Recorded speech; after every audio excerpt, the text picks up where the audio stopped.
Boa noite, queridos. Estamos no final do trimestre, a 13ª lição, Descanso Supremo.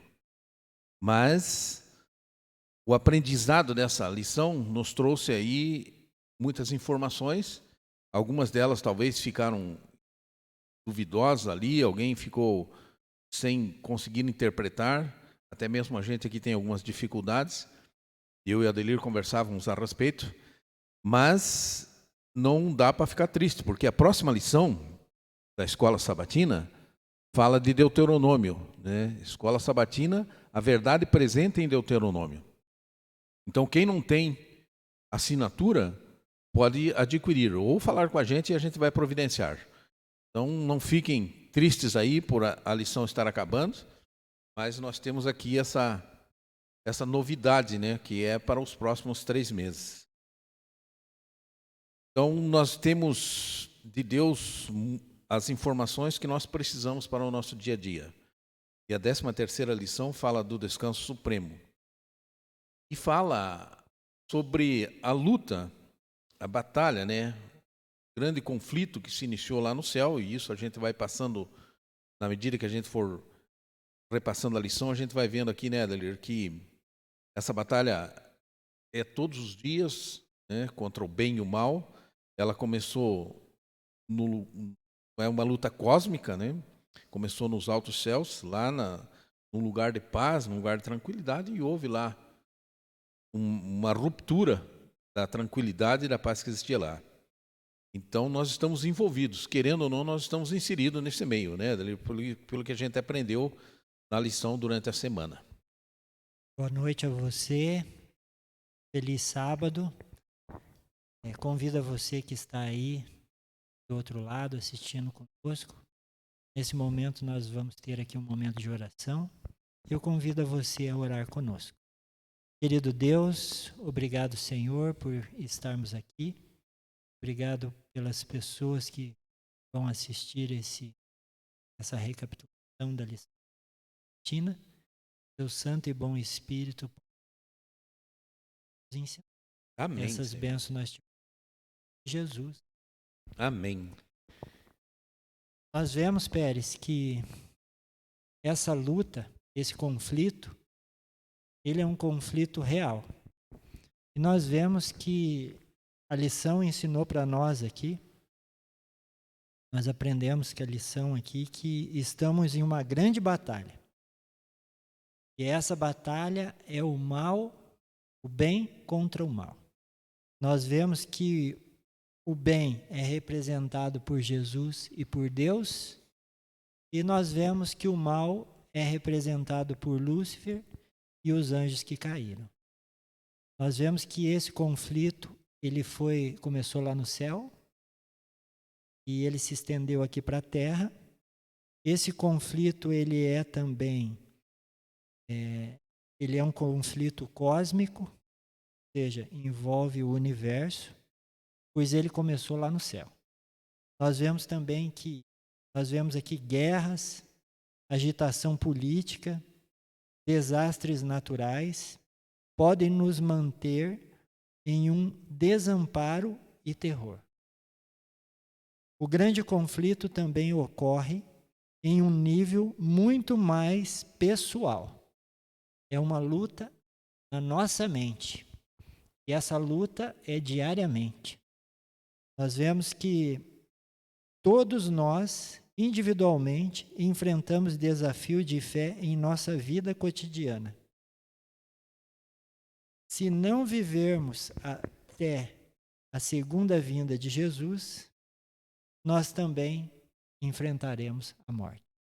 Então nós vemos que esse conflito é real, e até mesmo as pessoas que falam que não acreditam em Deus e não acreditam no anjo caído, né, que ele existe de forma real, até mesmo essas pessoas demonstram essa luta entre o bem e o mal, e elas demonstram essa luta muitas vezes em forma de filmes, teatros, novelas, e tantas outras coisas. Até mesmo as pessoas, Pérez, que diz que não acreditam em Deus, que não acreditam que existe os anjos maus, eles também retratam essa luta entre o bem e o mal.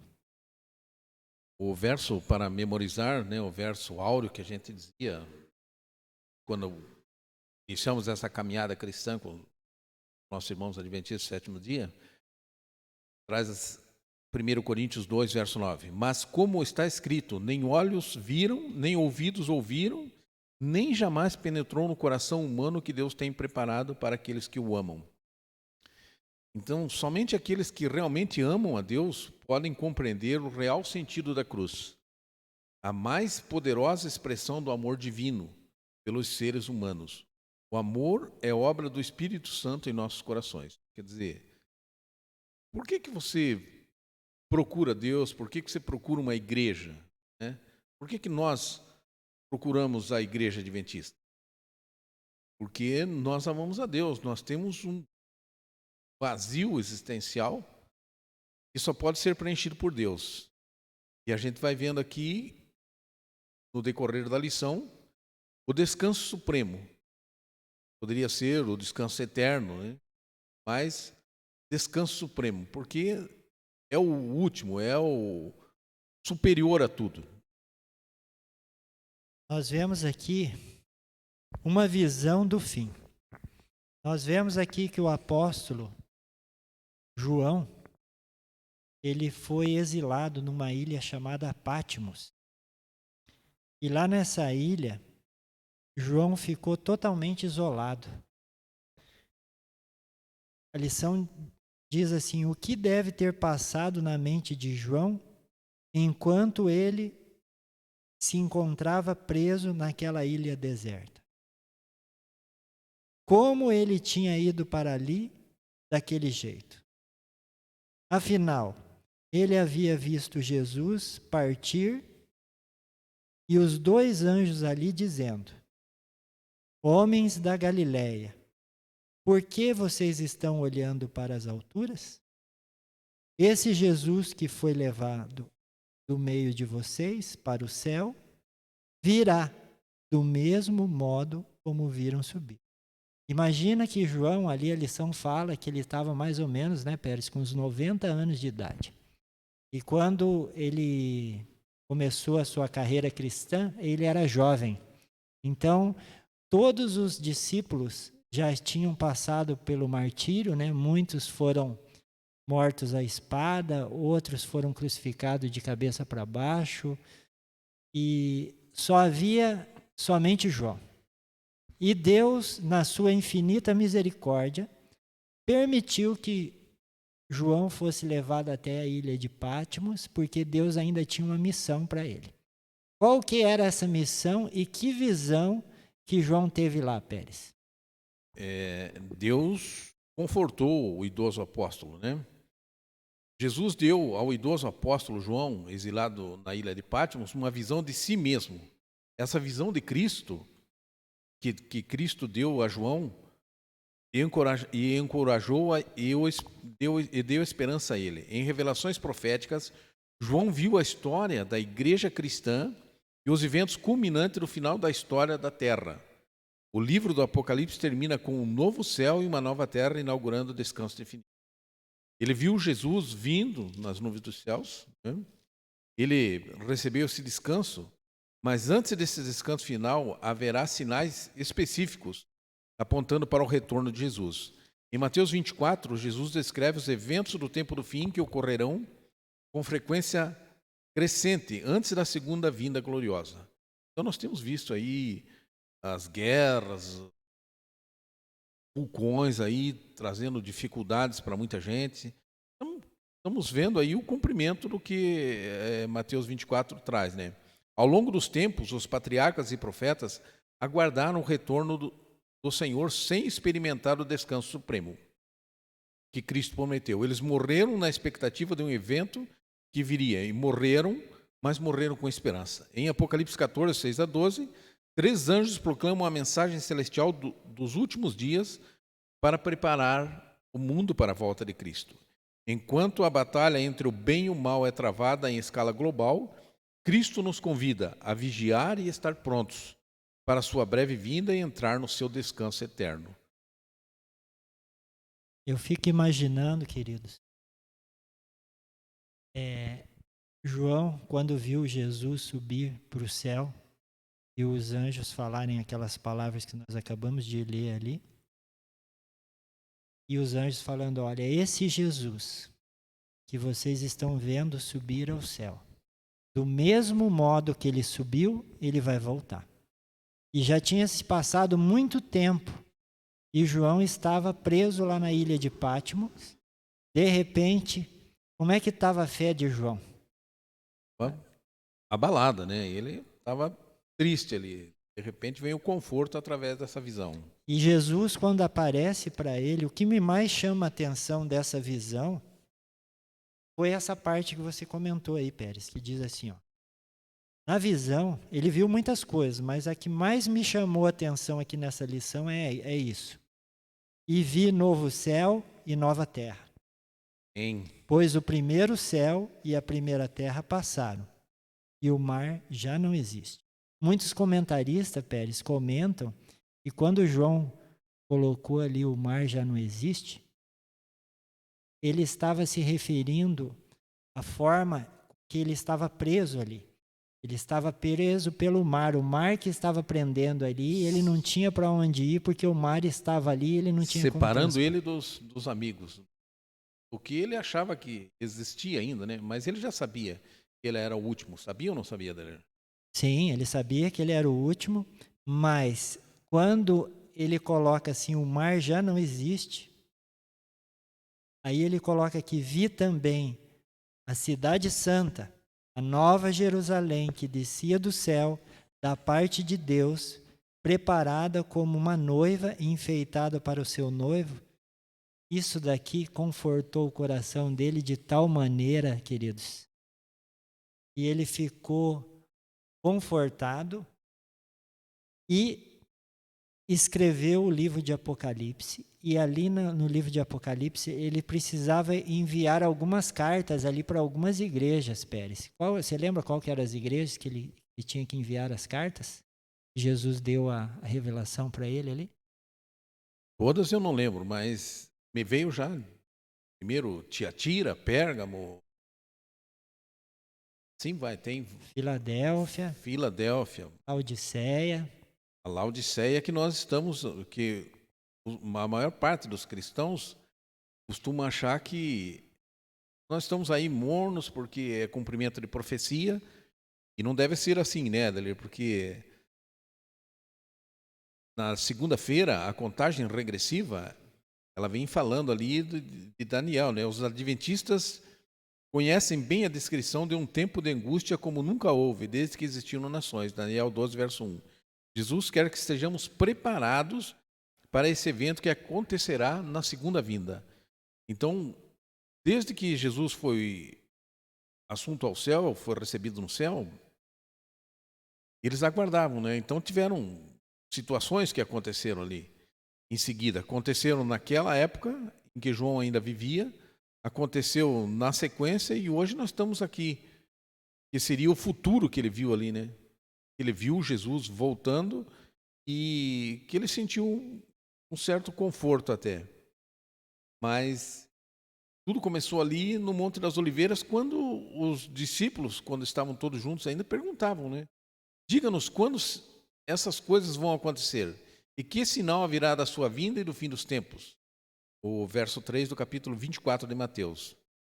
E aí Jesus escreve ali para eles, mas Jesus estava junto, será que vai acontecer logo? O que vai ser então? Mas para eles, Jesus estava indo para o céu e logo voltaria. Isso acontece quando queridos nossos e que são fiéis a Deus e que são guardadores da santa lei de Deus, acabam morrendo, como Lázaro, né, a situação de Lázaro, que Jesus disse que ia despertá-lo. Assim também é, porque você morreu na fé, você morreu acreditando em Jesus, independente da denominação religiosa que você esteja frequentando. Se você tem fé em Jesus, acredita no que a palavra de Deus diz, como ele ressuscitou, nós ressuscitaremos também. Então a primeira coisa que a gente vai ver, fechou os olhos, estava vendo, passando por uma dificuldade, ou estava envolvido numa dificuldade, você descansa, e quando você acorda, a primeira coisa que você vai ver vai ser Jesus. Pérez, deixa eu ler aqui para nós o que diz lá o livro de Mateus 24. Nós vamos começar ali no versículo 4. Diz assim, ó. E Jesus respondeu: Vede que ninguém vos engane, porque virão muitos em meu nome, dizendo, eu sou o Cristo, e enganarão a muitos. E certamente ouvireis falar de guerras e rumores de guerras. Vede, não vos assustei, porque é necessário assim acontecer, mas ainda não é o fim. Porquanto se levantará nação contra nação, reino contra reino, haverá fomes e terremotos em vários lugares. Porém, tudo isso é princípio das dores. Então sereis atribulados, aqui vai falando aqui.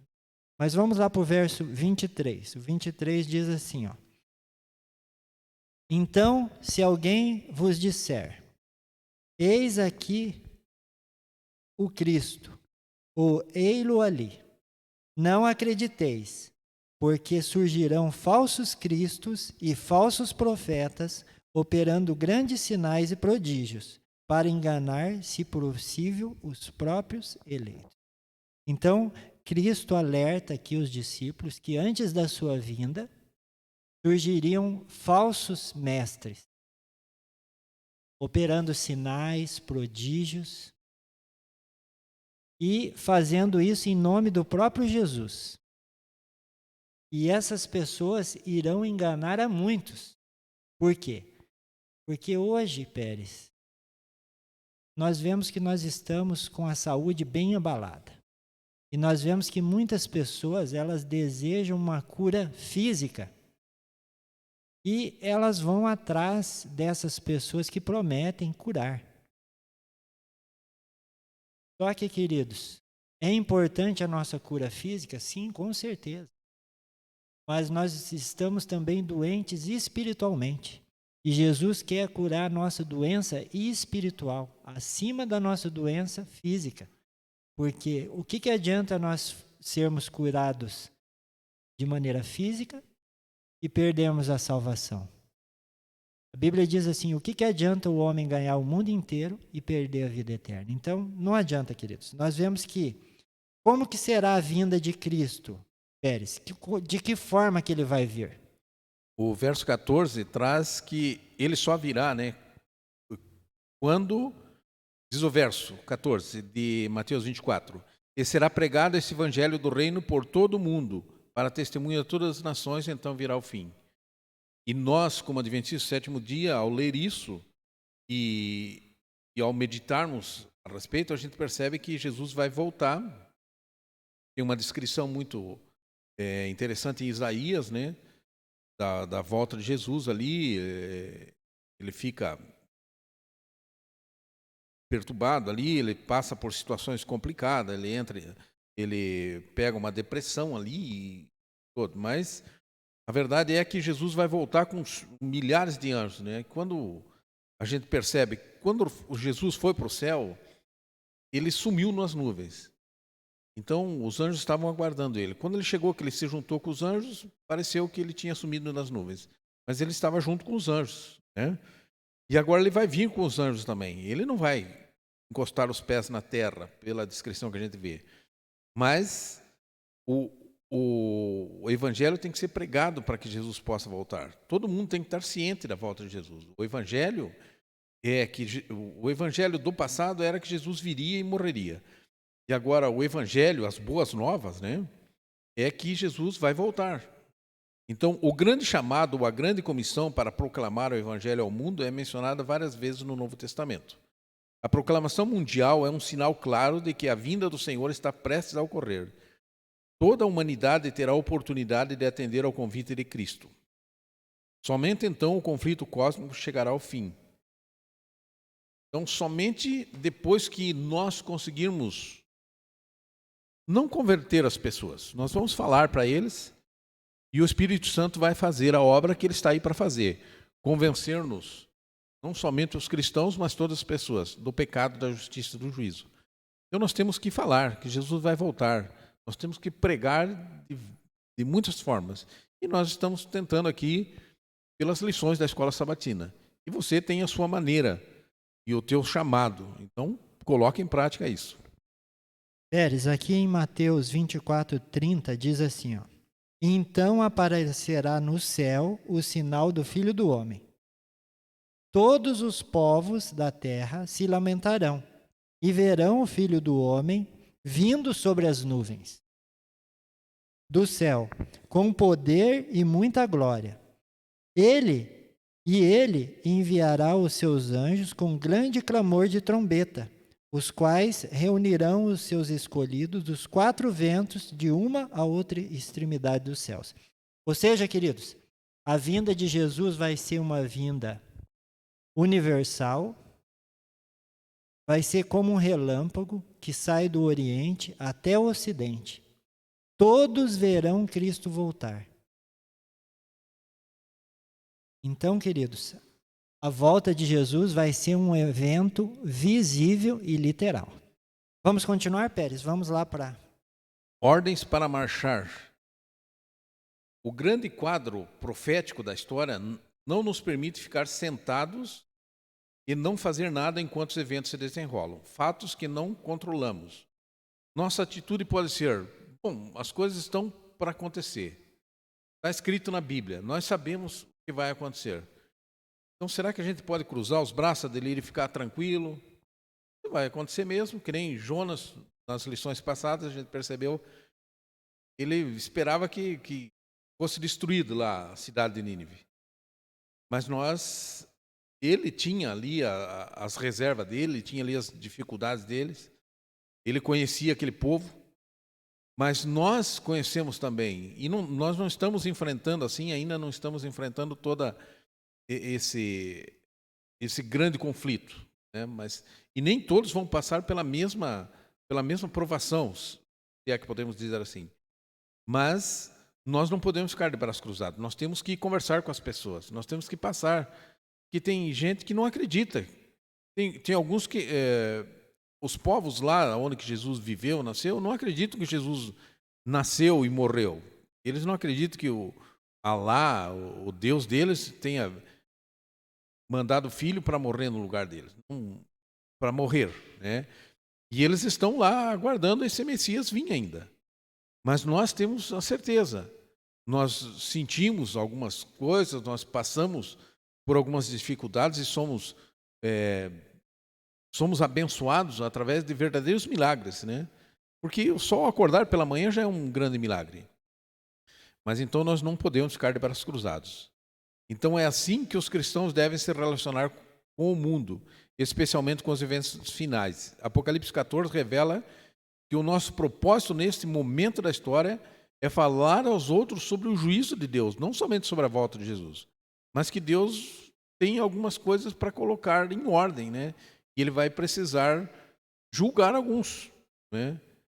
E nós temos que ajudar essas pessoas a entender e a se preparar para a volta de Jesus.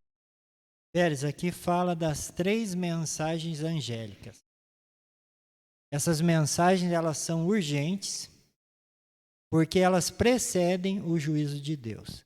Aqui a lição fala que o Evangelho eterno é a notícia da morte e ressurreição de Cristo, sobre o qual está a esperança da nossa salvação. E essa mensagem faz parte das 3 mensagens angélicas.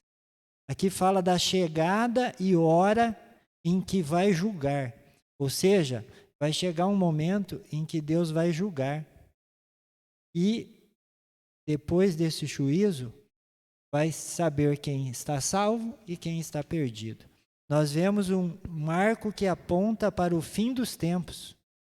Esse juízo ele aponta diretamente para o fim dos tempos. Em seguida, há um chamado para adorar aquele que fez o céu, a terra, o mar e as fontes das águas. Nós vemos que aqui está a perseverança dos santos, os que guardam os mandamentos de Deus e a fé em Jesus. Queridos, nós vemos que a consequência vai ser ou as pessoas vão estar salvas ou vão estar perdidas. Os que estão salvos vão estar com Cristo e reinarão com Ele. Os perdidos, a lição comenta aqui falando que os adoradores da besta não têm descanso e serão atormentados com fogo e enxofre. Nós vemos que as pessoas que não aceitarem Jesus, queridos, elas vão passar por momentos terríveis. Terríveis. A Bíblia fala que quando começar a cair as pragas, as pessoas que não aceitaram Jesus vão ter chagas que vão ser terríveis. Elas vão estar num estado de agonia tão grande, mas tão grande, quando elas verem que Jesus está voltando e elas estão perdidas e o que resta para elas é o lago de fogo. A Bíblia fala, queridos, que o lago de fogo ele foi preparado para o diabo e os seus anjos. O lago de fogo não foi preparado. Mas todos aqueles que não aceitarem Jesus como Salvador serão lançados no lago de fogo. Então, queridos, a escolha está conosco. Ou nós aceitamos a salvação que é oferecida a todo ser humano e vamos estar salvos e viver com Cristo, ou nós pereceremos no lago de fogo. Pelos séculos dos séculos, referência óbvia a Isaías 34, verso 8 a 10, procura lá, Adelir.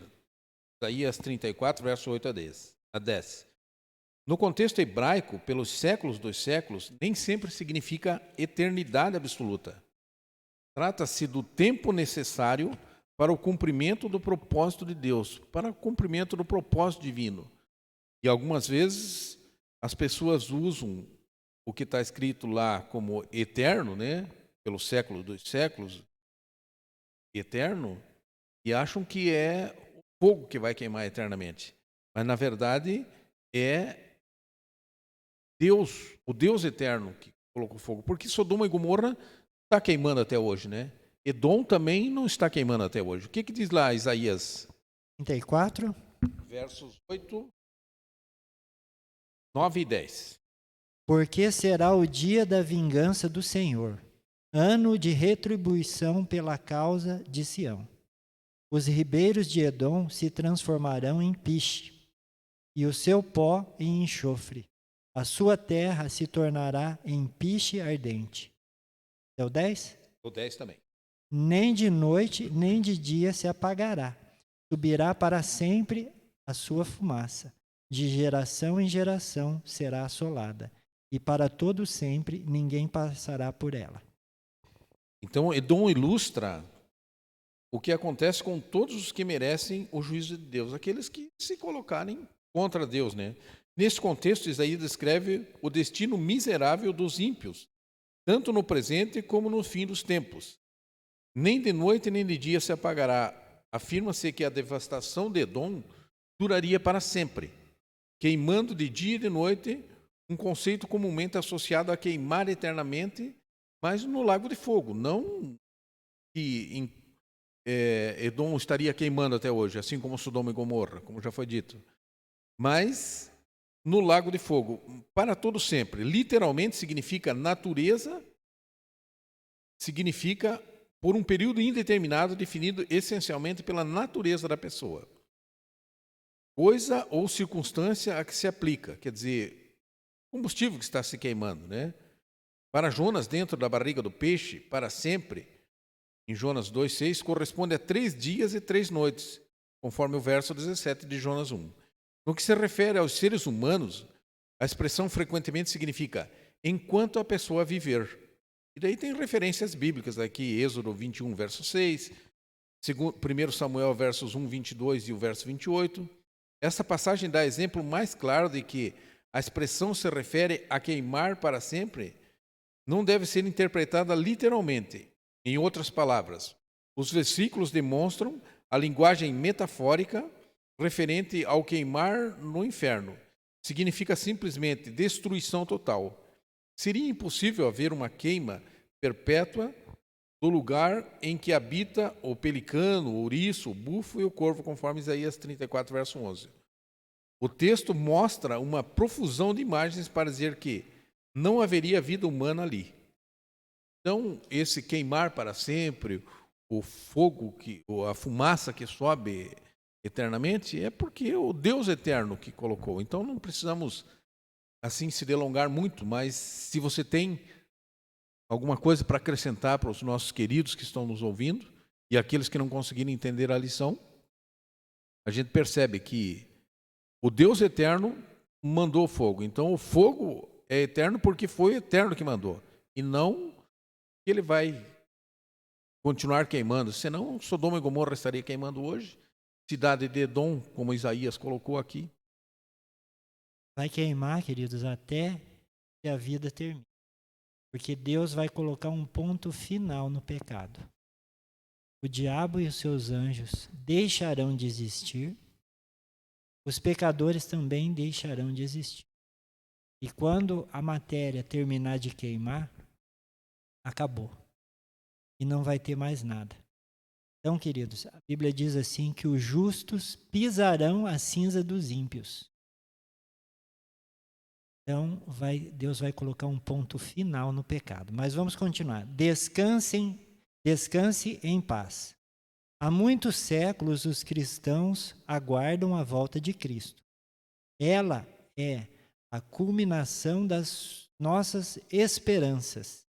E não apenas das nossas, mas das esperanças dos fiéis ao longo da história. Nós vemos que lá em Hebreus, né, Pérez? Ali tem uma pergunta que diz assim, em Hebreus 11, do 13 ao 16. Qual é a grande promessa em Hebreus 11, 13 a 16? Não apenas para as pessoas da antiguidade, como também para nós. Qual que é a promessa, Pérez? Eu peguei aqui o verso 16, onde que fecha ali, né? Mas agora aspiram a uma pátria superior, isto é, a celestial. Por isso Deus não se envergonha deles, de ser chamado seu Deus, porquanto lhes preparou uma cidade.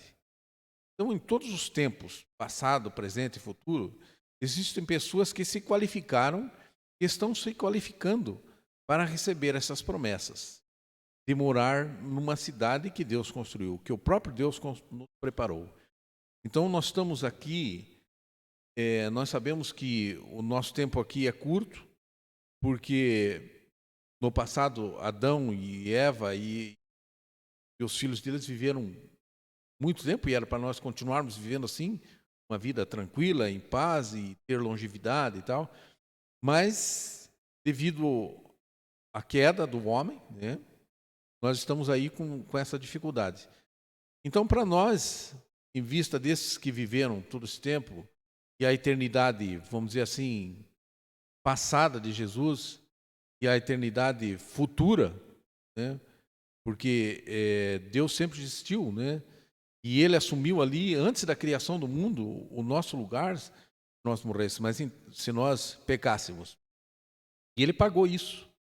Então, Jesus tem uma eternidade para nós, seres finitos aqui, passada, e tem uma eternidade futura. E nós, dessa futura, nós vamos participar. Então, o próprio Deus preparou um lugar especial para nós, né? Preparou uma morada para nós.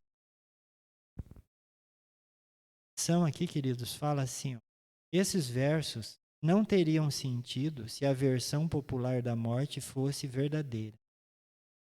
Do que trata essa passagem bíblica ao dizer que as pessoas não obtiveram as promessas. De modo equivocado, muitos pensam que após a morte, os fiéis estão supostamente no céu com Jesus, desfrutando da recompensa. Queridos, aqui é um assunto polêmico também. Tem muita gente que acredita na imortalidade da alma. E nós vemos que a única maneira de nós vivermos de novo é através da ressurreição. E quando isso acontecerá? Isso acontecerá quando Jesus voltar. Por exemplo, nós temos algumas pessoas na Bíblia que já estão lá no céu. Nós temos Enoque, que foi levado para o céu vivo. Nós temos Elias, que também foi levado para o céu vivo. Nós temos Moisés, que foi ressuscitado e foi levado para o céu. Mas a Bíblia não diz que quando uma pessoa morre, ela vai direto para o céu.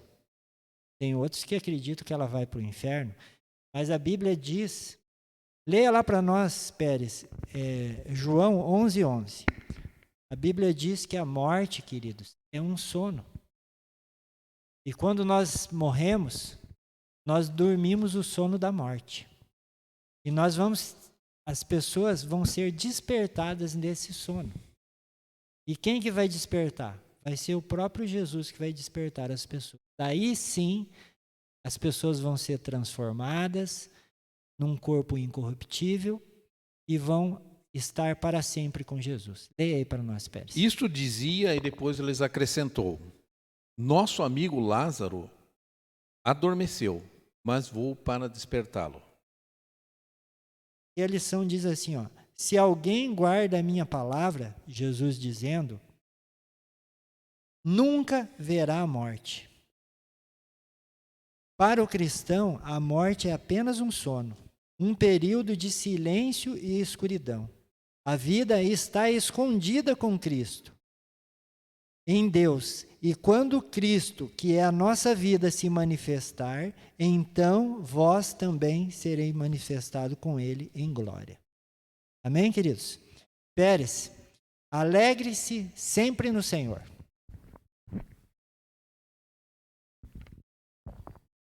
Entre os recursos mais usados atualmente, smartphones, estão os aplicativos de mapas.